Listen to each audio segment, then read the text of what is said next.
तो आज की जो वीडियो होने वाली है वह आपकी एसएससी सीएचएसएल के लिए गोल्डन क्वेश्चनों के साथ वीडियो होने वाली है, जिसके सभी क्वेश्चन सिलेक्टेड इंपॉर्टेंट और गोल्डन क्वेश्चन होने वाले हैं जो आपको सीधे आपके एग्जाम में देखने को मिलेंगे।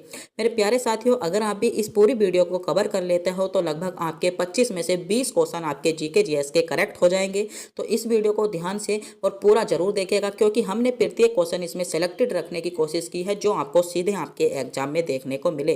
तो विश्वास कीजिएगा, इस वीडियो को पूरा ध्यान से जरूर देखिएगा, क्योंकि आज का प्रत्येक क्वेश्चन आपके लिए सेलेक्टेड होने वाला है जो आपको सीधे आपके एग्जाम में मिलेगा। तो बिना टाइम गवाए करते हैं वीडियो को स्टार्ट। अगर आप भी इससे पहले हमारे चैनल पर नए हो, चैनल को सब्सक्राइब, वीडियो को लाइक और अपने दोस्तों के पास वीडियो को शेयर जरूर कर दें। तो आपका पहला क्वेश्चन है, मनरेगा ग्रामीण परिवार का प्रति वर्ष दिनों का रोजगार प्रदान कराता है। जो आपकी मनरेगा है, आपकी मनरेगा जो है वह आपको ग्रामीण जो आपके परिवार हैं उनको प्रति वर्ष कितने दिनों का रोजगार देने के लिए आपका कहता है। तो कितने दिन हो जाएंगे आपका 100 दिन। मनरेगा जो है उसमें आपके ग्रामीण परिवारों को कम से कम 100 दिन का क्या है आपको इनका रोजगार देना होगा। बात कर लेते हैं मनरेगा।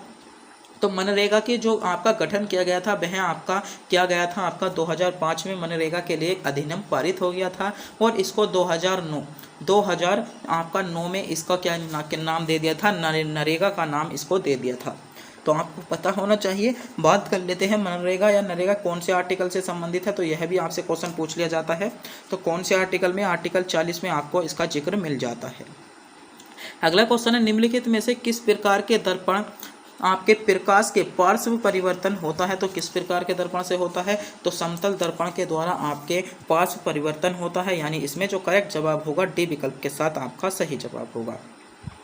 अगला क्वेश्चन है आपका, निम्नलिखित में से कौन अर्धपर्णपाती वनों की मुख्य प्रजाति है। तो आपसे बताना होगा, क्वेश्चन आपसे पूछा गया है निम्नलिखित में से कौन से अर्धपर्णपाती वनों की मुख्य प्रजाति है। तो निम्नलिखित में से जो आपके अर्धपर्णपाती वनों की प्रजाति है वह आपकी कौन सी है। तो मेरे प्यारे साथियों, आपका करेक्ट जवाब होगा चंदन। चंदन आपकी अर्धपर्णपातियों की प्रजाति है। ए विकल्प इसमें आपका सही जवाब होगा। और चंदन के आपके पेड़ वृक्ष उगाने के लिए लगभग 100 से 200 सेंटीमीटर वर्षा की होना आवश्यक है, जब भी आपके चंदन के पेड़ होते हैं। तो यह क्वेश्चन भी आपसे पूछा जा सकता है।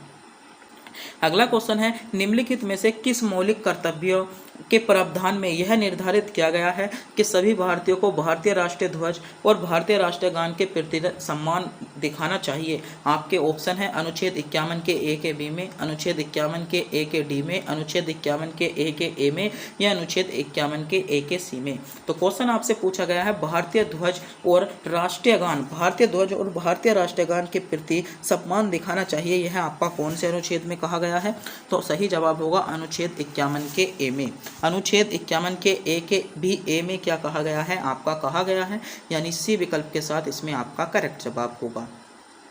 अगला क्वेश्चन है आपका, शेर खान ने हुमायूं को कन्नौज में वर्ष में हराया था। तो शेर खान ने हुमायूं को जो कन्नौज में हराया था, कौन से वर्ष में हराया था। सीधे तौर पर आपसे क्वेश्चन में पूछा गया है कि कन्नौज का युद्ध कब हुआ था। तो कन्नौज का जो युद्ध हुआ था मेरे प्यारे साथियों, आपका 1540 में हुआ था, और जिसको शेर खान यानी शेरशाह सूरी भी उसके हम कह सकते हैं। शेरशाह सूरी ने हुमायूं को 1540 में कन्नौज में हराया था, यानी सी विकल्प के साथ इसमें आपका करेक्ट जवाब होगा। अगला क्वेश्चन है, निम्नलिखित में से कौन सी झील भारत की सबसे बड़ी झील है। तो बताइए, बुलर झील, वेबनाथ झील, सुपा झील या कजिया झील। तो बताइए निम्नलिखित में से सबसे बड़ी झील कौन सी हो जाएगी। तो सबसे बड़ी झील जो है वह है आपकी वेबनाथ झील। वेबनाथ झील जो है वह आपकी भारत की सबसे बड़ी झील है, यानी बी विकल्प आपका सही जवाब होगा, जो कि आपके कहाँ पर है, आपकी केरल में है। और मीठे पानी की सबसे बड़ी झील कौन सी है। तो बुलर झील मीठे पानी की सबसे बड़ी झील है।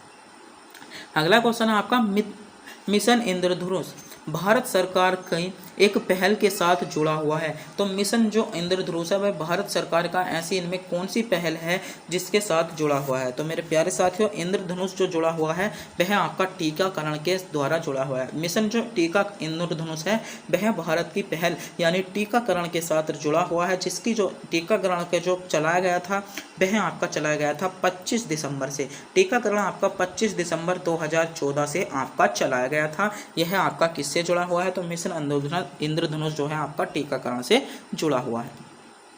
अगला क्वेश्चन है आपका म्यांमार का मुख्य धर्म कौन सा है। तो म्यांमार का मुख्य धर्म कौन सा है। तो म्यांमार का जो मुख्य धर्म है वह है आपका बौद्ध धर्म। बौद्ध धर्म जो है म्यांमार का मुख्य धर्म है, यानी डी विकल्प के साथ इसमें आपका करेक्ट जवाब होगा। अगला दो क्वेश्चन है बांग्लादेश का राष्ट्रीय फल कौन सा है। तो बांग्लादेश का राष्ट्रीय फल आपसे पूछा गया है। बांग्लादेश का राष्ट्रीय फल है आपका कटहल। कटहल आपका बांग्लादेश का राष्ट्रीय फल है, यानी डी विकल्प के साथ इसमें आपका करेक्ट जवाब होगा। अनार जो राष्ट्रीय फल है, अनार जो राष्ट्रीय फल है वह आपका अफगानिस्तान का है, और आम जो राष्ट्रीय फल है वह आपका पाकिस्तान का भी है और किसका भी है, भारत का भी है। तो सेब कमेंट बॉक्स में बताइएगा सेब राष्ट्रीय फल कहाँ का है। शायद मुझको इस क्वेश्चन का नहीं पता कि सेब राष्ट्रीय फल कहाँ का है। तो जल्दी से जल्दी अगर जो भी बच्चा इस क्वेश्चन का जवाब जानता है तो कमेंट बॉक्स में बताइएगा कि सेब आपका कहाँ का राष्ट्रीय फल है। तो जल्दी से जल्दी कमेंट बॉक्स में बता दीजिएगा। अगला क्वेश्चन है आपका निम्नलिखित में से किस संगठन के सामान्य डेट संरक्षण विनियम का मसौदा तैयार किया गया। तो किस में किया गया था। आपका सही जवाब जो होगा इसमें आपका करेक्ट जवाब होगा, बिल्कुल जो सही जवाब इसमें आपका होने वाला है श्रम संगठन। आपका क्या हो जाएगा, संयुक्त राष्ट्र श्रम संगठन इसमें आपका बिल्कुल करेक्ट जवाब हो जाता है। तो आपसे क्वेश्चन पूछा गया था निम्नलिखित में से किस संगठन के सामान्य संरक्षण विनियम का मसौदा तैयार किया गया था। तो संयुक्त राष्ट्र संगठन इसमें आपका सही जवाब होगा। अगला क्वेश्चन है भारत में राष्ट्रीय अभिलेखागार की स्थापना कब हुई। क्वेश्चन पूछा गया है भारत में राष्ट्रीय अभिलेखागार की जो स्थापना, जो अभिलेखागार की स्थापना की गई थी वह आपके किस वर्ष की गई थी। तो इंपॉर्टेंट क्वेश्चन बन जाता है किस वर्ष की गई थी। आपका सही जवाब होगा 1835 में की गई थी। आपका डी विकल्प के साथ सही जवाब होगा। अगला क्वेश्चन है चिकनकारी कढ़ाई के लिए निम्नलिखित में से कौन सा स्थान प्रसिद्ध है। तो चिकनकारी कढ़ाई के लिए कौन सा स्थान प्रसिद्ध है। आपका सही जवाब होगा चिकनकारी कढ़ाई के लिए। तो चिकनकारी कढ़ाई के लिए कौन सा स्थान है। तो आपका लखनऊ इसमें डी विकल्प के साथ इसमें आपका करेक्ट जवाब हो जाता है। अगला क्वेश्चन है आपका सिंधु घाटी सभ्यता की विकसित अवस्था में निम्नलिखित में से किस स्थल के घरों में कुओं के अवशेष मिले। तो सिंधु घाटी सभ्यता में जो आपके कुओं के अवशेष मिले थे वह आपके कहाँ पर मिले। तो मेरे प्यारे साथियों आपका सही जवाब होगा मोहनजोदड़ो में। मोहनजोदड़ो में आपके क्या मिले थे, कुओं के अवशेष मिले थे। बात कर लेते हैं कालीबंगा में। तो कालीबंगा में क्या मिला था, कालीबंगा में आपके जुते हुए खेत मिले थे, और लोथल में जो घर होते थे उनके दरवाजे जो होते थे वे आपके क्या होते थे, सड़क की ओर होते थे, सड़क के विपरीत ओर होते थे। और हड़प्पा जो था, जो आपका सिंधु घाटी सभ्यता का खोजा गया सबसे पहला शहर था। तो क्वेश्चन आपसे पूछा जा सकता है कि सिंधु घाटी सभ्यता का सबसे पहला शहर या सबसे पहला गांव बोल सकते हैं, सबसे पहला शहर जो था वह कौन था। तो हड़प्पा जो था सिंधु घाटी सभ्यता का सबसे पहला शहर था। यह भी क्वेश्चन आपसे पूछा जा सकता है। तो आपको भी पता होना चाहिए, क्वेश्चन बन सकता है कि सिंधु घाटी का सबसे पहला शहर कौन सा खोजा गया। तो हड़प्पा शहर खोजा गया था। अगला क्वेश्चन है जौनपुर राज्य का अंतिम शासक कौन था। तो बताइए जौनपुर राज्य का अंतिम शासक आपसे पूछा गया है। तो हुसैन शाह। हुसैन शाह आपका जौनपुर राज्य का अंतिम शासक था, यानी ए विकल्प के साथ आपका करेक्ट जवाब होगा। अगला क्वेश्चन है निम्नलिखित में से कौन सी भूकंप तरंगे अनुदैर्घ्य तरंगे हैं। तो अनुदैर्घ्य तरंग कौन सी हो जाती है, पी तरंग आपकी अनुदैर्घ्य तरंग है, यानी ए विकल्प आपका करेक्ट जवाब होगा। अगला क्वेश्चन है कौन सा भारत का पहला विकास बैंक था। तो भारत का पहला विकास बैंक था वह था आपका भारतीय औद्योगिक वित्त निगम, जिसकी स्थापना जो की गई थी 1948 में आपकी की गई थी। तो क्वेश्चन आपसे बन सकता है भारत का पहला विकास बैंक कौन सा है। तो भारतीय औद्योगिक वित्त निगम इसमें भी विकल्प के साथ आपका करेक्ट जवाब होगा।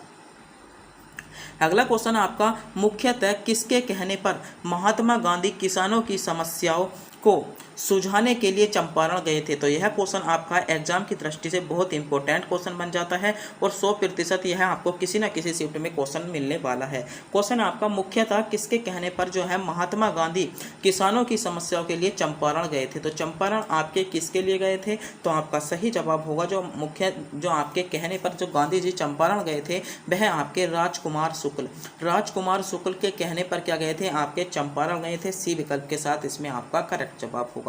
एक आपने सुना होगा चंपारण सत्याग्रह आपका कब हुआ था। तो 1917 में आपका चंपारण सत्याग्रह हुआ था। इस डेट का भी आपको पता होना चाहिए क्योंकि यह क्वेश्चन भी आपसे पूछा जा सकता है। अगले क्वेश्चन पर बढ़ते हैं। अगला क्वेश्चन आपका, कौन सी नदी अधिकतम देशों से होकर गुजरती है? तो आपने अभी तक क्वेश्चन पढ़ा होगा, विश्व की सबसे बड़ी नदी, विश्व की सबसे छोटी नदी, भारत की सबसे बड़ी नदी, भारत की सबसे छोटी नदी, और आपने क्वेश्चन पढ़ा होगा भारत की सबसे बड़ी सहायक नदी, विश्व की सबसे सहायक बड़ी नदी। तो आपने अभी तक इन्हीं क्वेश्चनों पर विचार किया होगा, मगर आपसे क्वेश्चन में पूछा गया है कौन सी नदी अधिकतम देशों से होकर गुजरती है, क्योंकि यह क्वेश्चन आपका ऐसा क्वेश्चन भी आपसे एग्जामिनर पूछ सकता है। तो बताइएगा कौन सी नदी ऐसी है जो अधिकतम देशों से होकर गुजरती है? तो मेरे प्यारे साथियों, वह है आपकी डेन्यूब नदी, जो है मेरे प्यारे साथियों आपकी क्या है, सबसे अधिक देशों से होकर गुजरती है, यानी डी विकल्प के साथ इसमें आपका बिल्कुल करेक्ट जवाब होगा। क्या होती है?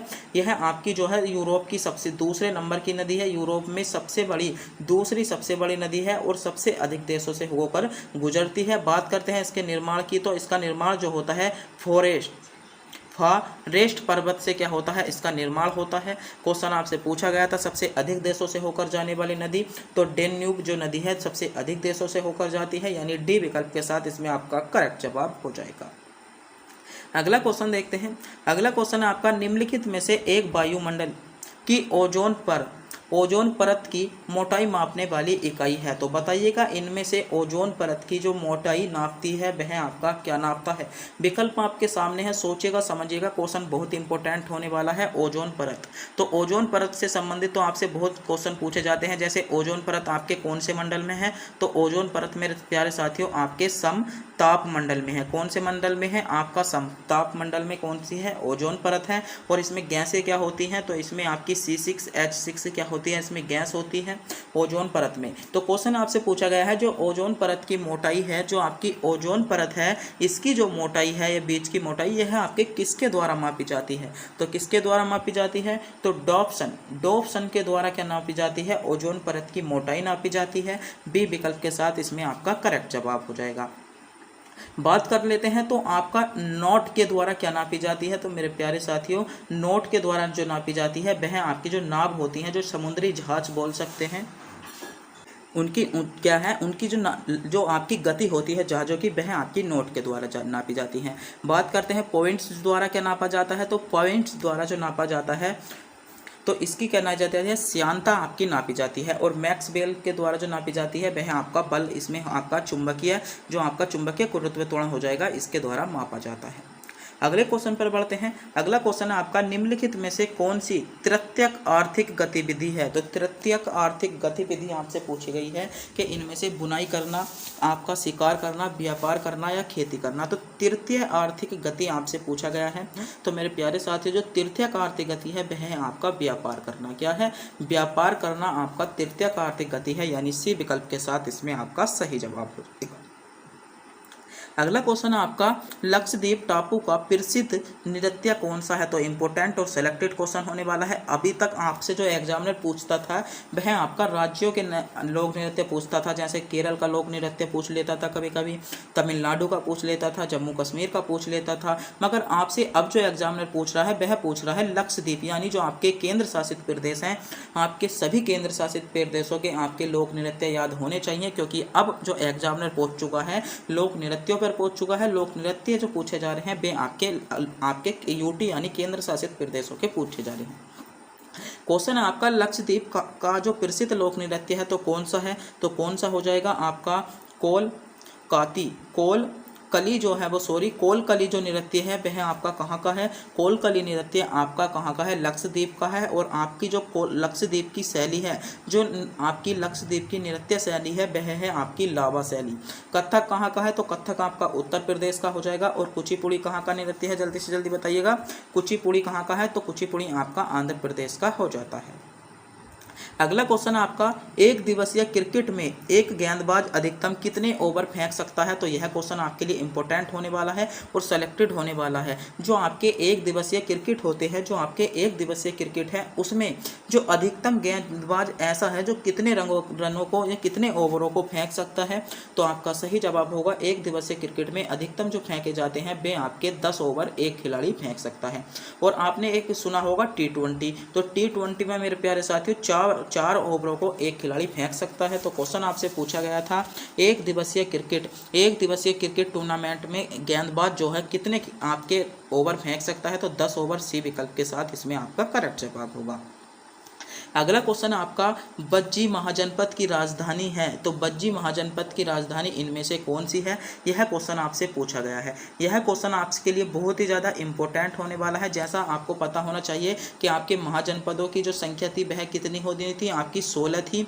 16 में से 8 जो थे वे आपके उत्तर प्रदेश राज्य में थे और आपके 8 जो थे अलग अलग राज्य में थे। इनमें से आपके 16 के 16 महाजनपदों के बारे में पता होना चाहिए। 16 के 16 महाजनपदों की राजधानी आपको पता होना चाहिए, क्योंकि 16 के 16 महाजनपदों की राजधानी आपसे पूछी जा सकती है।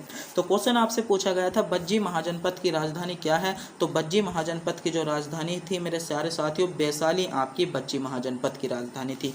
तो बात कर लेते हैं एक बार उन 16 के 16 महाजनपदों की राजधानी के बारे में। तो जल्दी से जल्दी आप ध्यान से देखिएगा कि कौन से राज्य की कौन सी थी। एक महाजनपद था आपका कोसी, तो आपका क्या था काशी। काशी की राजधानी क्या थी, काशी की राजधानी थी आपकी वाराणसी।